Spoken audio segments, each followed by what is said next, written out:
So, ngayon mga boss, ganito. Kapag hindi kayo satisfied, halimbawa, nabababaan kayo, pwede nyo siyang ulitin. Airplane mode lang. Okay, yan lang yung gagawin nyo. Airplane mode. At least na mga 5 to 10 seconds. Okay, then, open nyo agad yung inyong speed test.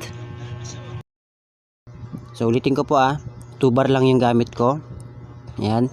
2 bar lang po yung ating signal, pero papaita ko po sa inyo na kahit ganyan lang po yung ating internet signal, kayang-kaya nyo na po yan. Okay, so papaita ko po sa inyo para matest nyo po talaga, kasi partida na po yan, lalo na kung yung area nyo mas malakas. Okay, mas malakas dyan sa area nyo yung mga naka dito sim. Yan, so partida na to mga boss. 2 bar lang yung gamit ko. Okay, yan, pa-play natin siya ng 12 hours video sa YouTube para na matry natin. Okay, so ayan, download natin 18. Yung ping natin medyo mataas pa yan mga boss, 31. Okay, so pero papakita ko sa inyo. Ayan, nasa 2.48 lang yung upload natin. A few moments later. Ayan, ngayon magpe-play tayo sa YouTube. Papakita ko sa inyo na kahit na 2 bar lang yan, kayang-kaya niya mag-play ng mga 12 hours video na 1080p. Ito, meron na tayong hinapda dito mga boss. Ayan, tatry natin to. Ayan mga boss, so nag-play kagad siya, di ba? So kahit i-forward natin yung mga boss, ayan, nagpe-play kagad siya, di ba? So depende pa rin sa mga area nyo yan mga boss, ha.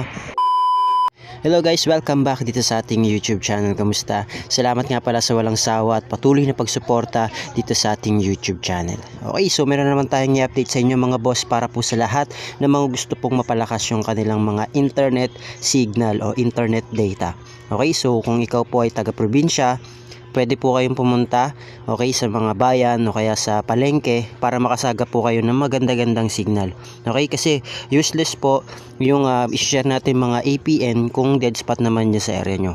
Okay, so kailangan makahanap po kayo ng area na talagang alam nyo dyan sa area nyo ay merong maganda-gandang signal. Okay, so yung iba pumupunta pa sa bubong. Okay, nakita ko yun eh. Iba pumupunta pa sa bubong para lang makasagap na maganda-gandang signal. Then sa kanyo po itry itong ating APN para makatulong po sa inyo na mapalakas yung inyong mga internet signal. Okay, so itong APN na to ay normal APN lang din po.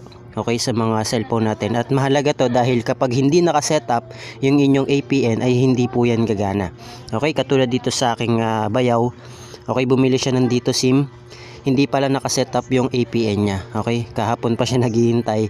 So sabi niya hindi niya daw magamit yung kanyang APN dahil wala palang nakasetup na APN. Okay, so yun yung kinahalagahan ng APN mga boss, para makapag internet tayo. Okay, so sa mga nagtatanong, pwedeng ma-setup yan. Okay, pwedeng ma-setup yan mga boss, yung inyong mga APN dyan sa mga cellphone nyo.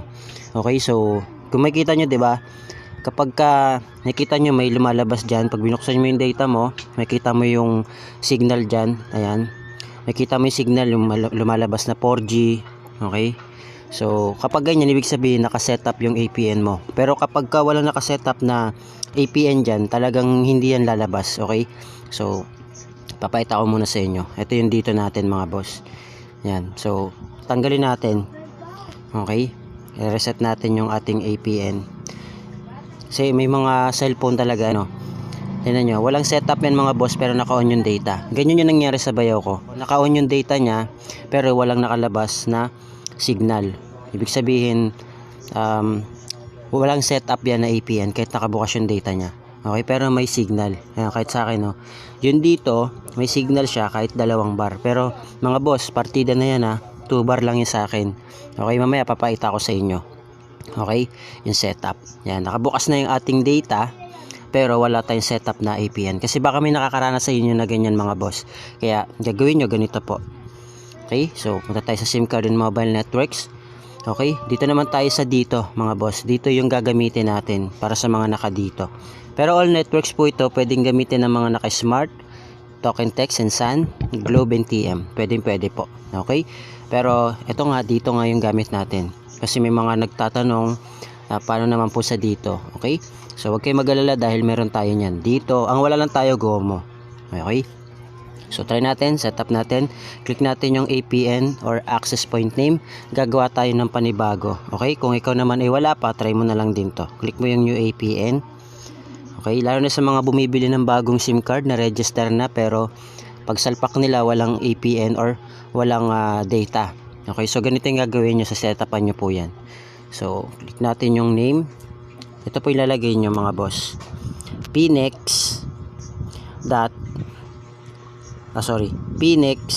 APN. Yan po ilalagay nyo pnex APN. So gayahin nyo na lang po yun nandiyan sa screen para iwas error po kayo. Click natin yung okay. Then punta tayo dito sa APN. Yung APN naman niya mga boss, ito po yung lalagay nyo, pnex.internet. Okay, yan po ilalagay nyo, APN pnex.internet. Click natin yung okay. Tapos yung kanyang username mga boss, ito yung gagawin nyo dyan. Malilit lang po, pnex internet APN. Internet APN. Yan po username at pnex internet APN. Click natin yung okay. Tapos yung password niya po, ito po yung password niya, at pnex APN. Yan, pagaya na lang po dyan sa screen yung nakikita nyo po. Click natin yung okay. Then yung server niya mga boss, ito yung magiging server niya, www.google.com. Okay, yan po www.google.com or www.google.com. Click natin yung okay. Then punta tayo dito sa kanyang authentication type. Authentication type niya mga boss, nakapap lang po. Okay, yung kanyang APN type, may mga cellphone na kiniklik na lang yung default, pero sa atin kailangan pang i-type. So yan, katulad nito, lagay nyo na lang po dyan, APN type niya ay default. Click natin yung okay. Tapos yung kanyang APN protocol mga boss, always IPv4, IPv6. Okay, click natin yan. Tapos yung kanyang APN roaming protocol, ganun din po, IPv4, IPv6. Then dito sa kanyang bearer mga boss, wala na kayo ibang gagalawin dyan. Okay, pero na lang kung naka LTE po kayo. Okay, so bakit naka unspecified? Para po yan sa pangkalahatan, 2G, 3G, 4G, LTE o kaya 5G, pwede po yan. Ngayon, kung ikaw ay isa sa mga naka LTE, okay, kasi halos lahat naman LTE na gamit, pwede naman po na LTE lang, pwede rin naman dalawa nakabukas. Okay, unspecified tsaka LTE. Pwede rin naman kahit LTE lang, depende po sa inyo. Okay, pero sa atin kasi yung tutorial natin, pwedeng unspecified. Okay, unspecified lang para pangkalahatan. Okay, click natin yung okay, click natin yung more, then click save. Okay, then kapag na-save nyo na mga boss, ayan, yun yung nagawa natin, yung pnex APN. Okay, click nyo na lang yan. Okay, kiklik nyo yan para lumipat yung inyong nagawang APN. Then pwede po kayo mag airplane mode. Okay, airplane mode po kayo ng at least 5 to 10 seconds or 10 seconds pataas, mas matagal, mas maganda, para nare-refresh po yung APN, ang internet data. Okay, then mga boss, ito po yung gagawin natin, speed test natin. Ulitin ko po, 2 bar lang po yung ating signal. Okay, pero papakita ko po sa inyo mga boss na kahit 2 bar lang siya, kayang-kaya niya mag-play ng mga 12 hours video na naka 1080p. Okay, so ayan po, naka dito tayo. So ulitin ko po, pwede po kayo mag airplane mode ng kahit na 10 seconds o mahigit. Okay, so ayan, tingnan nyo po yung ating APN, tingnan nyo po yung ating download at yung upload. Okay, so napakahina lang yan mga boss, pero kahit papano kayang-kaya niya mag-play ng mga 1080p na 12 hours video. Okay, so ngayon mga boss, ganito, kapag hindi kayo satisfied, halimbawa nabababaan kayo, pwede nyo siyang ulitin, airplane mode lang. Okay, yun lang yung gagawin nyo, airplane mode at least na mga 5 to 10 seconds. Okay, then open nyo agad yung inyong speed test. So ulitin ko po, 2 bar lang yung gamit ko. Ayan, 2 bar lang po yung ating signal, pero papakita ko po sa inyo na kahit ganyan lang po yung ating internet signal, kayang-kaya nyo na po yan. Okay, so papakita ko po sa inyo para matest nyo po talaga, kasi partida na po yan, lalo na kung yung area nyo mas malakas. Okay, mas malakas dyan sa area nyo yung mga naka dito SIM. Ayan, so partida na to mga boss, 2 bar lang yung gamit ko. Okay, pa-play natin siya ng 12 hours video sa YouTube para na matry natin. Okay, so ayan, download natin 18. Yung ping natin medyo mataas pa yan mga boss, 31. Okay? So pero papakita ko sa inyo. Ayan, nasa 2.48 lang yung upload natin. Ngayon magpe-play tayo sa YouTube.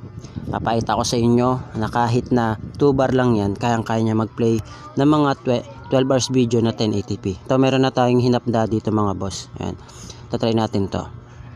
Ayan mga boss, so nag-play kagad siya, di ba? So kahit i-forward natin yung mga boss, ayan, nagpe-play kagad siya. Diba? So, depende pa rin sa mga area nyo yan mga boss ha. Depende pa rin yan kasi magkakaiba naman tayo ng location. Okay? Depende pa rin sa area kung gaano kabilis o gaano kalakas yung inyong internet data. Okay? So, yun lang mga boss. Maraming salamat. I hope na makatulong po sa inyo tong video tutorial natin. Okay? So, yun lang. Thank you. God bless. See you on my next video.